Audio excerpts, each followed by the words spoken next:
नमस्ते विद्यार्थी मित्रों, श्री पुरुषार्थ एज्युकेशन चैनल में आपનું हार्दिक स्वागत है। आज આપણે ધોરણ 6 ની અંદર હિન્દી વિષયની અંદર એક વિષયાંગનો અભ્યાસ કરવાના છે। તે વિષયાંગનું નામ છે સુખ। આ વિષયાંગની અંદર એક મુખ્ય પાત્ર છે રેશમા, અને એ રેશમા ना जो जीवननी अंदर संघर्ष, मेहनत ने परिश्रम जे आपणाने जोवा मळे छे तो एनी वात करी छे। रेशमा एक पोलियोना शिकारने कारणे एक विकलांग बनी गयेली होय छे, पण ए पोताना जीवननी अंदर ए पोतानी शारीरिक कमी छे ए एना जीवननी अंदर क्यारे बाधा बनती नथी। एना इरादा अने एनो बुलंद अवाज, दृढ़ अवाज, बुलंद इरादा, तो आ बधुं आपणाने आ पाठनी अंदर जोवा मळे छे कि पोते पोतानुं जीवनयापन स्वयं जाते करे छे, कोई उपर निर्भर रहेवा नथी। तो सरस मजानी ए रेशमानी जे पारिवारिक जे स्थिति छे एनी वात अहींया करी छे, पारिवारिक जीवन छे एनी पण अहींया वात करवामां आवी छे। पोलियोनी बीमारीमां आजे आपणे जोईए तो घणा बाळको छे ए विकलांगो बने छे अने पोलियोनी दवाओ पण पीवडाववामां आवे। पोलियो की दवाई भी पिलाई जाती है। यहाँ जो रेशमा है उनके जो साहस, परिश्रम, संघर्ष, उसके बारे में यहाँ सारी बात बताई गई है। सुबह सुबह का वातावरण था। घर के सभी सभ्य अपने अपने काम में व्यस्त थे। सुबह का वातावरण था, सब अपने अपने काम में व्यस्त था। व्यस्त એટલે કે લાગેલા હતા પોતાના કામની અંદર।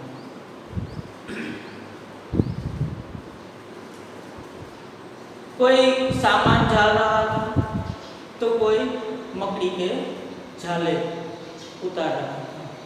सब सफाई में लगे थे। पहली सवार से ये काम कर रहे थे। रेशमा ने यह देखा तो सोचा कि आज कोई जरूर बात होगी। इसलिए रेशमा ने अपनी माँ से पूछा, माँ क्या आज कोई खास बात है? रेशमा ने उनकी माँ ने बताया कि बिटिया रानी त्योहार आ रहा है, इसलिए जो घर में पहले से ही सफाई हो जाए तो त्योहार मनाने का आनंद ले पाए। हाँ, रेशमा ने कहा, हाँ यह तो मैं भूल गई। सब अपने काम में जुट गए। उत्सुकता से पूछा सहलाते तो रेशमा ने कहा, यह तो मैं भूल गई, मैं भुलक्कड़ हो गई। मुझे भी पता था कि यह त्योहार आ रहा, लेकिन अब भूल गई। रेशमा ने अपनी माँ से कहा, मुझे तो कोई काम सौंपा ही नहीं। तब रेशमा की माँ ने उसे बताया कि तुम्हारे लिए भी कई सारे काम रखे हैं, पर तुम पहले नहा धो के तैयार हो। तुम्हारे लिए भी कई सारे काम रखे हैं। यह कहते कहते रेशमा की माँ ने रेशमा को पहिए वाली कुर्सी पर बिठा दिया। रेशमा पहिए वाली कुर्सी को धीरे धीरे धकेल कर अपने दैनिक कार्य में लग जाती है। रेशमा जब 5 साल की थी तब उनको तेज बुखार आया था। बुखार की वजह से उनके दोनों पैर बेजान हो गए।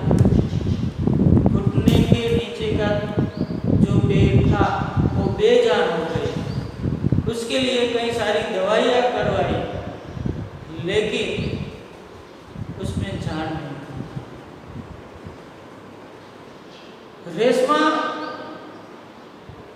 को पोलियो हो गया था। अब रेशमा हिम्मत वाली लड़की है और 11 साल की हो गई थी। सब काम वे स्वयं करती थी। पोलियो के कारण पहले शुरू में उसको थोड़ी दिक्कत होती थी, दूसरों की मदद लेनी पड़ती थी, लेकिन अब 11 साल की रेशमा हो गई थी, इसलिए सब काम स्वयं करती थी, किसी पर निर्भर रहना नहीं चाहती थी। रेशमा के परिवार के सभी सदस्य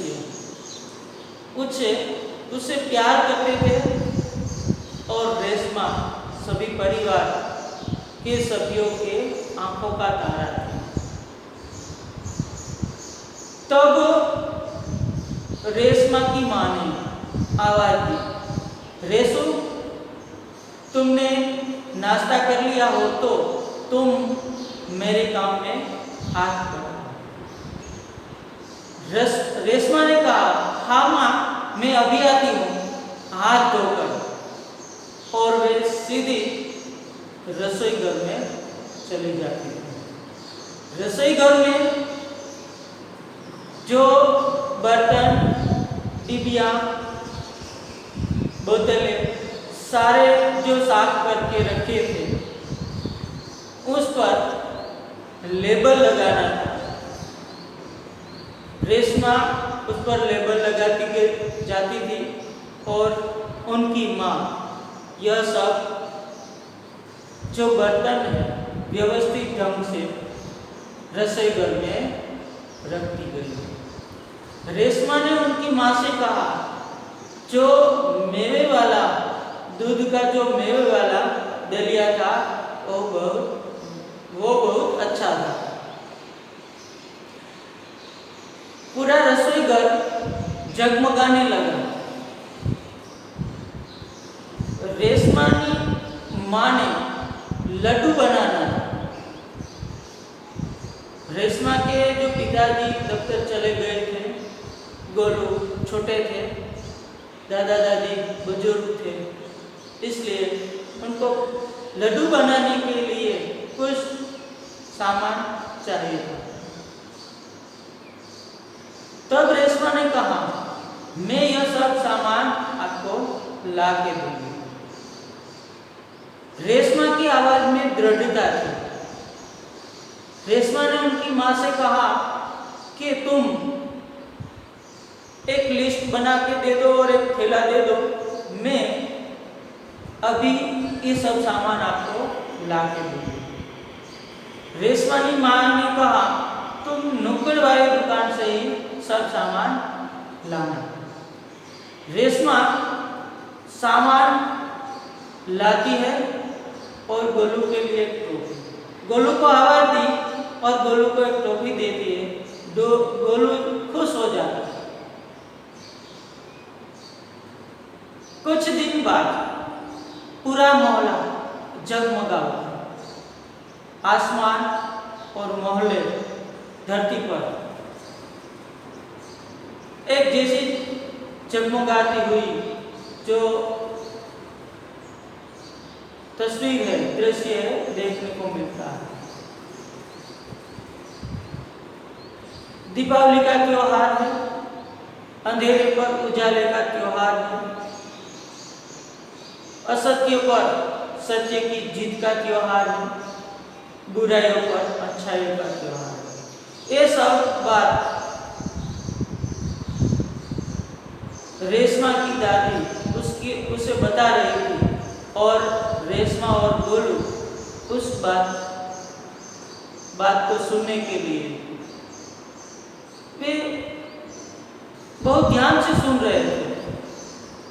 अपनी दादी की बात अब दोनों पूरी ध्यान से सुन रहे थे। शाम हो गई।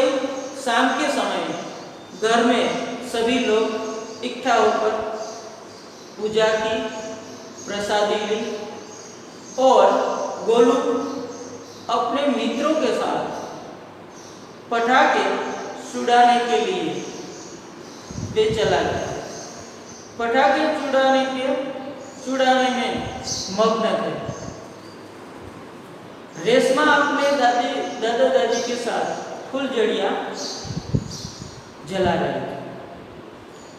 रेशमा ने अचानक देखा गोलू ने जो एक बुझा हुआ पटाखा मारकर छोड़ दिया था, उसमें अचानक चिंगारियां निकलने लगी। रेशमा ने गोलू को आवाज दी, लेकिन गोलू उस पटाखे की आवाज न सुन सका। इसलिए रेशमा अपनी पहिए वाली कुर्सी को धकेलते हुए वे गोलू के पास पहुंच गए और गोलू को जोर का धक्का दे दिया। रेशमा भी दूर साइकिल के नीचे, पहिए वाली साइकिल के नीचे गिर जाती है और पटाखे की जोर की आवाज आती है। जोर की आवाज सुनते ही घर के सभी सदस्य बाहर दौड़ आए। बाहर देखा तो गोलू दूर पड़ा था और रेशमा भी साइकिल के नीचे गिर गई थी। रेशमा के पिता ने रेशमा को उठाया और साइकिल पर बिठा दिया। रेशमा की माँ भयभीत होकर रेशमा से पूछा, कहाँ चोट तो नहीं लगी ना? रेशमा ने कहा, नहीं, कुछ चोट नहीं लगी है। तब गोलू उसके पास नाटकीय ढंग से उसके पास आता है और रेशमा को कहता है कि यह तुम्हारा जो जोर का धक्का मुझे याद रहेगा। रेशमा ने जो घटना घटी थी पूरी बात उनके माता पिता को बताई। सबने रेशमा को पीठ थपथपाई और रेशमा जो अपने परिवार के जो साहस भरे काम किए थे उसके लिए उनके परिवार भी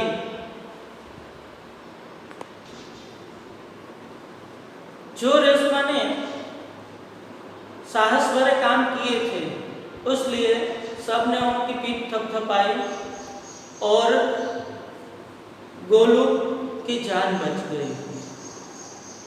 यह सब सुनकर